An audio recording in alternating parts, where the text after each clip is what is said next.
Euzu billahi mineşşeytanirracim. Bismillahirrahmanirrahim.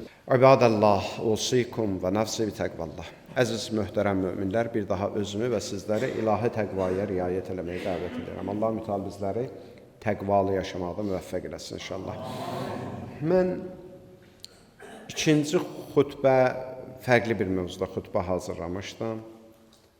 Lakin bu mövzunu mən istəyirəm ki, tamama yetirək. Yarımçıq qalmasın. İnşallah nəsib olar. Gələn cümələrdə o bir xutbə ki, hazırlamışdıq. O öncədən də deyim. Xanımların, kişilərin üzərindəki haqları və kişilərin də eyni zamanda xanımların üzərindəki haqları barəsində danışmışıq əvvəlki illərdə, yadımdadır, amma zəruridir. Bu cür məsələlərə qayıdılmalıdır, ehtiyac var. İnşallah qalsın gələn cümələrə. Amma mövzumuz ki, xeyirxahlıq idi. Bunun barəsində mən istəyirdim ki, bir neçə hədislər də var, onları danışım. Əziz Peyğəmbər buyurur, kim mümin qardaşının hacətini yerinə yetirsə, sanki bütün ömrü boyu Allaha ibadət edib. Yəni, bu qədər zəruri bir məsələdir. Bir qardaşımın, bir qonşuvun, bir dostuvun, bir vətəndaşın bir hacətini yerinə yetirmək. Bu qədər zəruridir ki, deyir, sanki bir ömür Allaha ibadət eləmişsən. Bəndəçilik yoludur bu. Ona görə bacaraq hər birimiz, hansı iş, hansı peşədən asılı olmayaraq, kim hansı peşənin sahibidir, öz peşəsində. Əzim bir yerdə müdirsən, bir yerdə məmursan, bir səlahiyyətin var, insanların problemlərini həll elə. Tez gətirib, məsələn, qanunda yazılanları cəmaatın gözünə soxmağa ehtiyac yoxdur ki.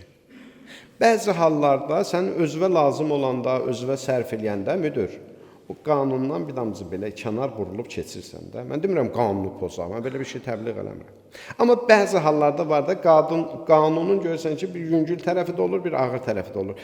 Bir insanlarla rəftar eləyəndə o yüngül tərəfi ilə rəftar elə də, o qəddar, o müdürlük damarını tutmasın, məmurluq damarını tutmasın. Şah Abbasın bir vəziri var idi. Mirzə Həbibullah adında bir vəzir idi, ağıllı bir vəzir idi. Deyir, Şah Abbas hər vaxt bu Mirzə Həbibullahı görəndə, deyirdi ki, Mirzə Həbibullah, mən səni görəndə İmam Zeynul Abidin xatırladıram. İmam Zeynul Abidinin həyatını oxumuşam, eşitmişəm. Mən səni görəndə İmam Zeynul Abidini xatırladıram. Həmişə yaxşı əməllərin var, yaxşı işlər görürsən. Amma Mirzə Həbibullah, səndən bir dənə xahişim var. Dedi, şah sağ olsun, buyur. Dedi, Mirzə Həbibullah, öz işlərini gör, sənin səlahiyyətini aşan işlərə müdaxilə eləmə. Mənə bəzən gəlir, çatır, yetişir ki, sən bir görürsən ki, elə sənin öz səlahiyyətindən yuxarı işlər də görürsən. Bunları eləmə. Dedi, şah sağ olsun, baş üstə.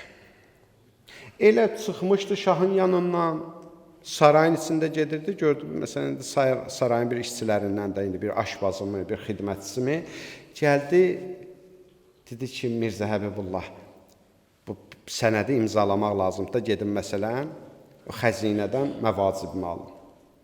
Mirzə Həbibullah aldı, sənədini imzaladı. Yanında bir nəfər var idi, əyyanlardan, dedi ki, Mirzə Həbibullah, bu dəqiqə şaha söz verdin, ki, öz səlahiyyətindən yuxarı işlər görməyəsən, o imzalamaq şahın işidir, sən nə üçün bu işi gördün?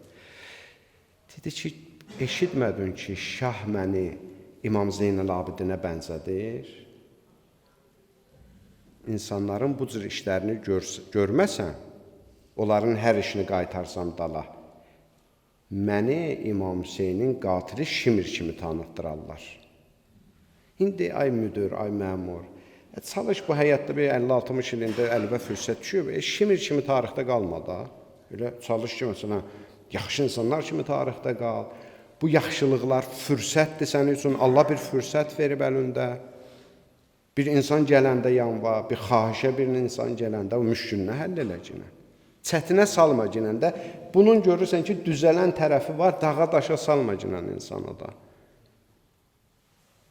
Görürsən, məsələn, gedir həkimə. Vallahi həkim elə baxanda onun sirrindən, sifətindən bilir bunun xəstəliyin diaqnozu nədir. 10 dənə, 15 dənə aparatdan keçirməsə bu. Binava onsuz ölür də bunu. Bunu bu günə qoymayacaq. Hər sahəmizdə bizim sahədən tutmuş bütün sahələrə qədər də qoy özümüzdən də deyək. Bütün sahələrdə görürsən ki, bu mənfi tərəfləri, neqativ tərəfləri var. Bu şeylərdə biraz insanların dadına yetişən ola, insanların hayına yetişən ola, insanların əlindən tutan ola da bu tarix boyu bizim böyüklərimizin el deyimləri var da, bu əl tutmaq əlikdən qalıb deyiblər. Məsumların yolu budur. İnsanların çətinliklərini həll eləmək bizə Peyğəmbərdən qalıb, Peyğəmbərin əhl-i-beytindən qalıb. Ona görə bir dövr, bir zamandır yaşayırıq. Valla bütün keçmişləri ya rəhmətlə anırlar, ya lənətlə anırlar. Ona görə də, əzizlərim, yenə deyirəm, ibadət vacib bir əməldir. İbadətlərimizi yerinə yetirək, lakin insanların dadına yetişək.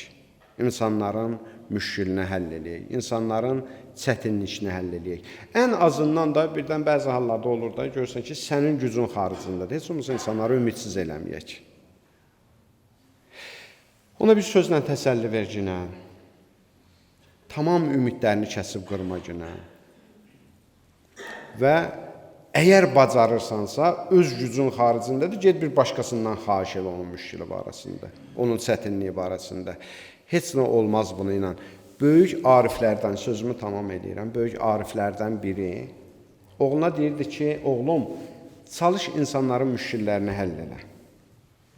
Öz gücündə çatmasa, ged ondan bundan xahiş elə. Dedi ki, ata, axı üzümün abrı gedir. Dedi, o abrı bizə Allah verib. Xoş o bəndələrin halına ki, o abrı elə Allah yolunda xərcləsin. Bu abr bir gün gedəcək. Qoy sənin abrun Allah yolunda getsin. Allah göstərməsin, başqa yerlərdə getməsin. Allahın verək izzətinə, cəlalına, əzəmətinə, Allah mütəal. Bu abrı Allahın yolunda xərcləməyi bizlərə nəsib eləsin inşallah.